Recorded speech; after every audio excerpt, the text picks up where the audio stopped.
ಭಾವೈಕ್ಯತೆಯ ಬಂಡಿ ಉತ್ಸವ, ಉದ್ಯಾವರ ಅರಸು ಮಂಜೇಶ್ವರ ಜಾತ್ರೋತ್ಸವ ಸಂಪನ್ನ.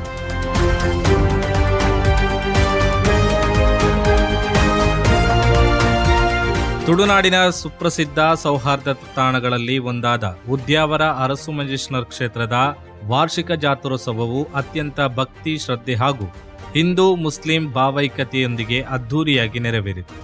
ಈ ಕ್ಷೇತ್ರದ ವಿಶೇಷತೆ ಎಂಬಂತೆ ಶತಮಾನಗಳ ಪ್ರಾಚೀನ ಪದ್ಧತಿಯನ್ನ ಈ ಬಾರಿಯೂ ಅಚ್ಚುಕಟ್ಟಾಗಿ ಪಾಲಿಸಲಾಯಿತು.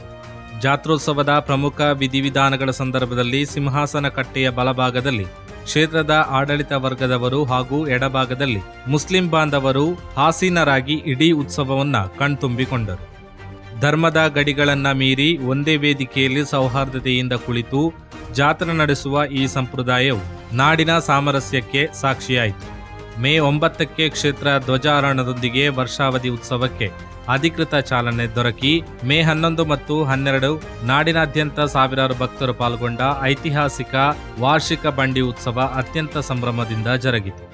ಮೇ 15ರಂದು ಧ್ವಜ ಆರೋಹಣದೊಂದಿಗೆ ಈ ಸಾಲಿನ ಜಾತ್ರೋತ್ಸವಕ್ಕೆ ಅಧಿಕೃತವಾಗಿ ತೆರೆ ಬೀಳಲಿದೆ. ಈ ಐತಿಹಾಸಿಕ ಕ್ಷಣಗಳಿಗೆ ಕ್ಷೇತ್ರದ ಪ್ರಮುಖರಾದ ಕಿರಣ್ ಶೆಟ್ಟಿ, ಸಂಜೀವ ಶೆಟ್ಟಿ, ಉಮೇಶ್ ಪೂಮಣ್ಣು, ತಿಮ್ಮು ಭಂಡಾರಿ, ಕುಂಜಣ್ಣ ಚೌಟ, ಮಂಜಾರೈ ಸೇರಿದಂತೆ ಪದಾಧಿಕಾರಿಗಳು ಹಾಗೂ ಊರಿನ ಸಮುದಾಯದ ಪ್ರಮುಖರು ಸಾಕ್ಷಿಯಾದರು.